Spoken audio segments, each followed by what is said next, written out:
బొమ్మల పైన టచ్ చేసి అరచేతులు చూస్తూ స్లోగా కలిపాలి. Minutes is over. నెక్స్ట్ నేను ఒక 15 మినిట్స్ మాట్లాడి 15 మినిట్స్ తర్వాత క్లోజ్ చేస్తాను. సరే, yoga, what is the meaning of yoga? ఎవరైనా ఒక పిల్లలు చెప్పగలరా? మీకు యోగా టీచర్ ఉన్నారు కదా, గవర్నమెంట్ అలాట్ చేసింది ప్రజెంట్. నరేంద్ర మోడీ గారు ప్రతి స్కూల్కి ఒక యోగా టీచర్ను అలాట్ చేస్తారు ప్రజెంట్. మనం యోగాకి డెఫినేషన్ చెప్పగలరా? What is the meaning of yoga? Anyone? High school పిల్లలు ఎవరైనా, పెద్ద పిల్లలు, what is the definition of yoga? నేను క్వశ్చన్ ఎగ్జామ్ పెట్టి రాలేదు, జస్ట్ మీకోసం అవేర్నెస్ ఉందా లేదని తెలుసుకోవడం కోసం. యోగా సపరేట్ చెప్పరు మేడం? సపరేట్ లేదా? అలాట్ చేయలేదు మీకు? గవర్నమెంట్ అలాట్ చేసిందండి యోగా. అసలు యోగా అంటే ఫస్ట్ అది వర్డ్ ఎక్కడి నుంచి వచ్చిందంటే సంస్కృతం అనే పదం నుంచి, యోగ అనే పదం నుంచి యోగా అన్నది వెలువడింది. యోగా ఇంగ్లీష్లో డెఫినేషన్ ఏం చెప్తారంటే, ద యూనియన్ ఆఫ్ జీవాత్మ విత్ పరమాత్మ is called yoga. The union of జీవాత్మ విత్ పరమాత్మ ఈజ్ కాల్డ్ యోగా. సార్ చెప్పండి సార్.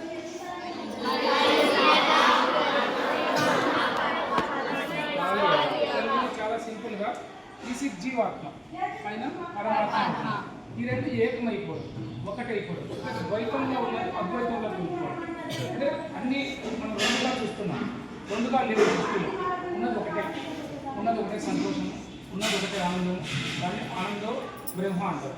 ఆ స్థితికి మనం వెళ్ళగలిగితే ఈ హార్మోనల్స్ ఇంబ్యాలెన్సెస్, ఈ లైఫ్ స్టైల్ చేంజెస్, ఇవన్నీ చాలా సింపుల్గా మనం బయటకు వెళ్ళచ్చు దాంట్ నుంచి. జపనీస్ శాస్త్రజ్ఞులు లేటెస్ట్గా ప్రూవ్ చేశారు, అన్ని జబ్బులకు ఆధారము, అన్ని జబ్బులకు కారణం మన మనసేనండి, మన మనసు. అసలుగా ఇంజనీరింగ్లో వెళ్తే hormonals imbalances, life style disorders, fungicides, parasites, bacteria, virus, ఇది టోటల్లీ చాలా చెప్తాం మనం జబ్బులకు కారణాలు. కానీ లేటెస్ట్గా తెలిసిన సిద్ధాంతం ఏంటంటే మన మనస్సే వీటన్నిటికి కారణం. ఈ మనస్సును మనం జయించాలంటే ఫస్ట్ మనం నేర్చుకోవాల్సింది యోగా. PCOS గురించి మేడం గారు క్లియర్గా చెప్పారు, సబ్జెక్ట్ నీట్గా సైన్స్ ఎక్స్ప్లెయిన్ చేశారు మేడం గారు. PCOS just outline. PCOS means polycystic ovary syndrome, PCOD means polycystic ovary diseases. ఈ జబ్బులు మనకి ఇన్ని జబ్బులు తోడైనాయి. ఒకప్పుడు 20-30 ఇయర్స్ బ్యాక్ అయితే PCOS జబ్బు గురించి ఎవరు అసలు ఆలోచించేవాళ్ళే కాదు. కరెక్ట్గా ఎగ్జాక్ట్లీ 30 ఇయర్స్ బ్యాక్ అయితే థైరాయిడ్ ఎవరికి తెలియదు, థైరాయిడ్ గురించి ఎవరికి తెలియదు. ఈ జబ్బులన్నీ మనకు ఎందుకు వస్తున్నాయంటే ప్రధానమైనది మన జీవనశైలి పూర్తిగా మారిపోయింది. మన జీవనశైలి కంప్లీట్గా మారిపోయింది. మేము చైల్డ్హుడ్ డేస్లో మాకు సాయంత్రం గేమ్స్ పీరియడ్ సపరేట్గా ఉండేది. ఇలాంటి స్కూల్ డ్రెస్సులు ఇలా లేవు మాకు. ఇంకా డ్రెస్సులు వేసేసి బిగిట్ చేసేసి టైల్ కట్టేసేసి కూర్చోవడం లేదు మా దగ్గర. మేము సాయంత్రం 3:30 అయితేనే గ్రౌండ్లో పరిగెత్తేవాళ్ళం, మోకాలకు దెబ్బలు తగిలేది, పైన మట్టి చూసుకొని పరిగెత్తేవాళ్ళం. అంటే మా లైఫ్ స్టైల్ అలా ఉంటుంది. ఇప్పుడు ఎందుకు ఈ పిల్లలకు మేము స్కూళ్ళలోకి వచ్చి డాక్టర్లతో కూర్చొని పని కట్టుకొని లైఫ్ స్టైల్ నేర్పించాల్సి వస్తుందంటే జీవన శైలి వెళ్ళిపోయింది. మార్కులు ర్యాంకులు 1, 2, 3, 4 నారాయణ చైతన్య ఇలా మార్కుల్లోకి ర్యాంకుల్లోకి వెళ్ళిపోయినాం మనం.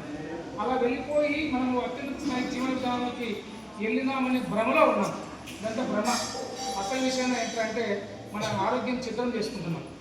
పిల్లలకంతా లైఫ్ స్టైల్ చేంజెస్ వచ్చేసి మెంటల్ డిజార్డర్స్ వచ్చేసి చాలామంది, నేను ఆడపిల్లలను గమనిస్తున్నా, వాళ్ళ మైండ్ మెచ్యూరిటీ కూడా కోల్పోతున్నారు.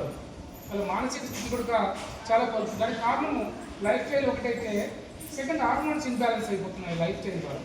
వీటన్నిటికి కారణము మన యోగా, అంటే మన జీవన విధానంలో యోగాలో అష్టాంగ నియమాలు బోధించాడు పతంజలి మహర్షి. అష్టాంగ నియమాలు మీన్స్ యమ, నియమ, ఆసన, ప్రాణాయామ, ప్రత్యాహార, ధారణ, ధ్యాన, సమాధి. ఈ సమాధిలో 7th పార్ట్ మనం ధ్యానం ఉంటుంది. ఫస్ట్ మనం స్టార్ట్ చేస్తుంది. ప్రతిరోజు పిల్లలు 100% స్కూల్లో కూడా ఇంప్లిమెంట్ చేస్తున్నారు. ప్రజెంట్ స్టెప్ బై స్టెప్ వస్తుంది. ప్రతిరోజు పిల్లలు ధ్యానం చేయాలి. అట్లీస్ట్ ఎవరి ఏజ్ తగ్గట్టు, మా ఏజ్ 49, ఈ 49 ఏజ్ తగ్గట్టుగా 49 మినిట్స్ ఖచ్చితంగా ధ్యానం చేయాలని, దట్ ఈస్ మ్యాండేటరీ మన PM నరేంద్ర మోడీ గారు. త్వరలో అన్ని స్కూల్స్కు, కాలేజెస్కి, యూనివర్సిటీ సర్క్యులర్ రాబోతుంది. మొన్న December 31st yoga meditation day నిర్వహించారు. అంతకుముందు June 21st యోగా డే. ఇది అంతర్జాతీయ 11వ యోగా దినోత్సవం అయిపోయింది. మెడిటేషన్ డే, ఇది ప్రపంచవ్యాప్తంగా ధ్యాన దినోత్సవం జరిగింది.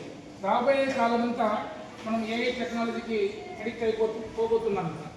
అంటే లాస్ట్కు ఒక ట్యాబ్లెట్, మల్టీవిటమిన్, తినడానికి ఒక టాబ్లెట్, ప్రోటీన్ ఒక టాబ్లెట్, ఫ్లాట్ ఒక టాబ్లెట్, హార్ట్ ఒక టాబ్లెట్, ఇలా స్థితికి దిగడానికి పోగొట్టున్నాము. ఈ స్థితికి ఏ టెక్నాలజీ ఆర్టిఫిషియల్ ఇంటెలిజెన్స్లోకి మనం వెళ్ళబోతున్నామని మనం అత్యున్నత స్థాయి అనుకుంటున్నాం. ఎలాన్ మస్క్ తీసుకొచ్చి ముందర పెట్టాడు మనకి ఇవన్నీ. ఇది అత్యున్నత స్థాయి కాదు. మన జీవన విధానాలు పూర్తిగా దిగజారిపోతున్నాయి. మనకు పైకి ఆకాశానికి తిన్నాం కానీ విధంగా పక్షుల్లో ఎదుగుతున్నాం అనుకున్నాం కానీ మన జీవనశైలి పూర్తిగా నాశనం అయిపోతుంది. కానీ మనం ఏం చేయాలంటే వీటన్నిటి కారణం మన జీవనశైలి. ఈ జీవనశైలిలో భాగంగా ఫస్ట్ పొద్దున్నే లేవడము, ఇది ఘోరాది చెప్పు కానీ ఇది నిజం. పొద్దున్నే లేవడం ఎక్కడ లేస్తాం సార్? మా స్కూల్ 9కి 7 గంటలకు లేస్తాము, మా అమ్మ టిఫిన్ చేస్తాం, లేదా 8 గంటలకు లేస్తాం, ఇంకా కాలంలో 8:30కి లేస్తాం, 30 minutes సార్ అనుకున్న జీవనశైలిలోకి వెళ్ళిపోవడం. కానీ అది కాదు, బ్రహ్మముహూర్త సమయంలో నిద్ర లేవాలి. ప్రతి ఒక్కరు తెలుసుకోవాల్సిన విషయం అంటే మనకు 30 ముహూర్తాలు వస్తాయి. ఒక రోజులో 24 అవర్స్లో 30 ముహూర్తాలు వస్తాయి. ఒక ముహూర్తానికి 40 నిమిషాలు వస్తాయి. ఈ 29వ ముహూర్తంలో దాని బ్రహ్మముహూర్తం ఉంటుంది. ఆ సమయంలో నిద్ర లేచిన వెంటనే బాగా గుర్తుపెట్టుకోండి, లేచిన వెంటనే పెద్దలు సైతం నిద్ర లేచిన వెంటనే మన పెద్దలు పూర్ణించి అనేవాళ్ళు. పెద్దలు లేకుండా ఎవరిలోకం చూసినవాడు కావాలి.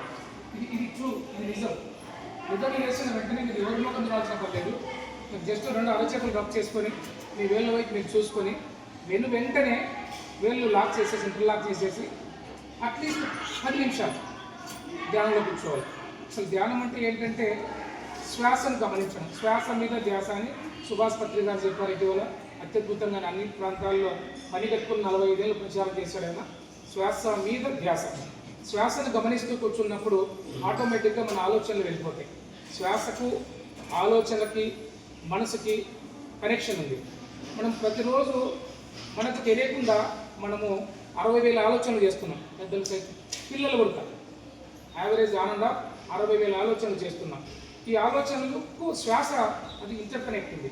శ్వాస అంటే ఉచ్ఛ్వాస నిశ్వాస, బ్రీత్ తీసుకోవడం, బ్రీత్ వదలడం. ఒక నిమిషానికి 15 సార్లు మనం శ్వాస తీసుకుంటాం.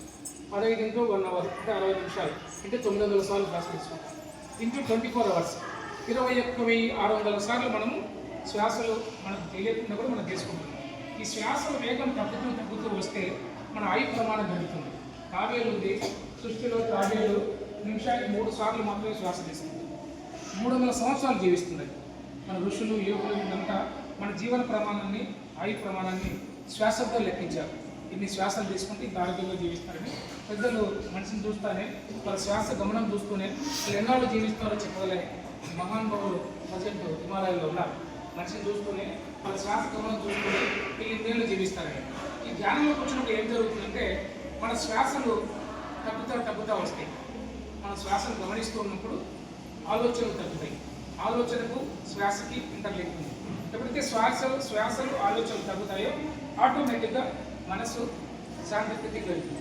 ఎప్పుడైతే మైండ్కి ద మాస్టర్ ఆఫ్ మైండ్, మన మైండ్కి మాస్టర్ అవుతామో అన్నీ సాధించవచ్చు.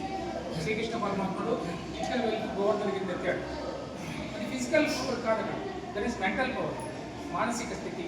ఆ మానసిక స్థైర్యం ఆ స్థితికి రావాలంటే ఖచ్చితంగా మనం ధ్యానం ప్రాక్టీస్ చేయాలి. ప్రపంచమంతా ప్రజెంట్ 197 దేశాలు ధ్యానం వెంటబడ్డాయి. ఒక్కరు ధ్యానం చేయాలి.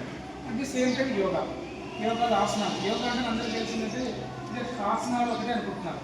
యోగాలో యమ నియమాలు ఉన్నాయి. అంటే సెల్ఫ్ రెస్పాన్సిబిలిటీ. యమ మీన్స్ మనతో మనం ఎలా ఉండాలి, నియమ మీన్స్ సోషల్ రెస్పాన్సిబిలిటీ, సమాజంతో మనం ఎలా ఉండాలి. నియమం asana means a posture which is the steady and comfortable is called asana. సుఖంగా స్థిరంగా కూర్చోవడం ఆసనం. నియమ ఆసనం. నెక్స్ట్ ప్రాణాయామస్, మనం అనులోమ విలోమ, నాడీ శుద్ధి, భస్త్రిక, కపాలభాతి, ప్రాణాయామస్ 10 వస్తాయి. నేను తక్కువ చూపిస్తాను నా క్లాసులో. నియమ ఆసన, ప్రాణాయామం.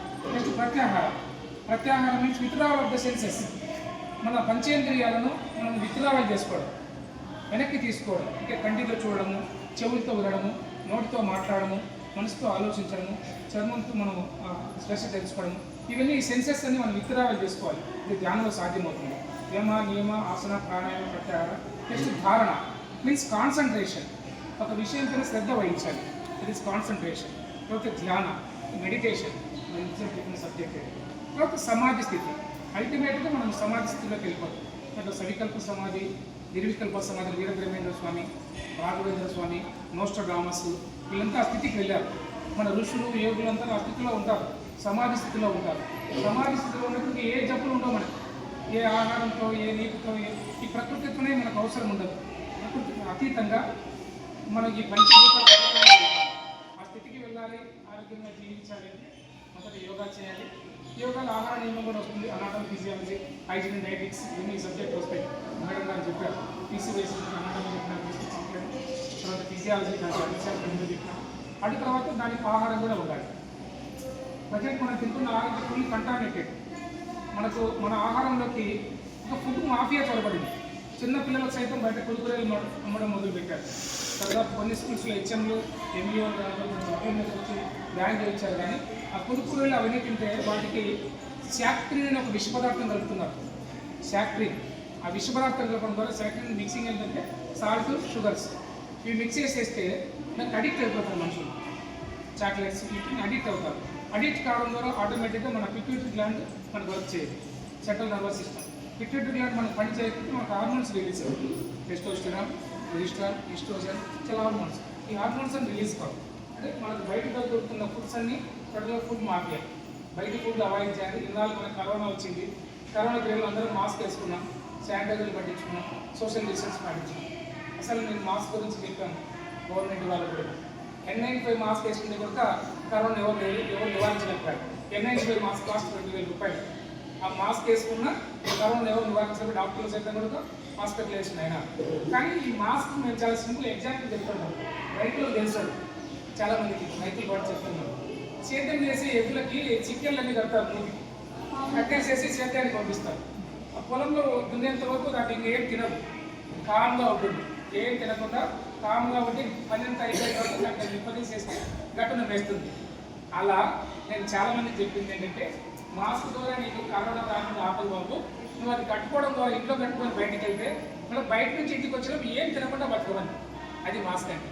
దాని పేరు మాస్క్ అని చెప్పాను. మాస్క్ కట్టుకున్నామంటే బయట ఏం తినకూడదు. పానీపూరీలు, కురుకురీలు, కాఫీలు, టీలు, హోటళ్ళు, పిజ్జాలు, బర్గర్లు ఇవన్నీ కనిపిస్తున్నాయి బయటకు వెళ్తే. ఇవన్నీ తినకుండా మూతికి కూడా కట్టుకోవాలి. గవర్నమెంట్ ఇచ్చిన ఒక మాస్క్, గుడ్డ మాస్క్ స్కూళ్ళకి N95 మాస్క్ ఏం చేయలేదు. గుడ్డ మాస్క్ ఏం చేస్తుంది, గవర్నమెంట్ విమర్శించట్లేదు, వాస్తవాలు మాట్లాడుతున్నాం. N95 మాస్క్ ఏం చేయలేదు. గుడ్డ మాస్క్ ఏం చేస్తారు, కాటన్ క్లాత్ మాస్క్ ఇచ్చేసారు. మనం ఒక శానిటైజర్ మరీ విద్యుత్గా నేను బస్సులో చూశాను. ఆడపిల్లలు గంటకు ఒకసారి శానిటైజర్ పోయారు, గంటకు ఒకసారి ఏం చేయలేదు శానిటైజర్. ఈ లైఫ్ స్టైల్ ఒబేస్ అయిపోయి, హార్మోన్స్ ఇంబ్యాలెన్స్ అయిపోయి, భారీ స్థాయిలో పీసీఓఎస్ ప్రాబ్లమ్స్ వచ్చేసి ఈ కరోనా డిసీజ్ పెడుతున్నది ఇవి. ఈ మాస్కులు, ఈ శానిటైజర్లు, ఈ సోషల్, ఈ మ్యాథ్స్ డిస్టెన్స్ కాదు.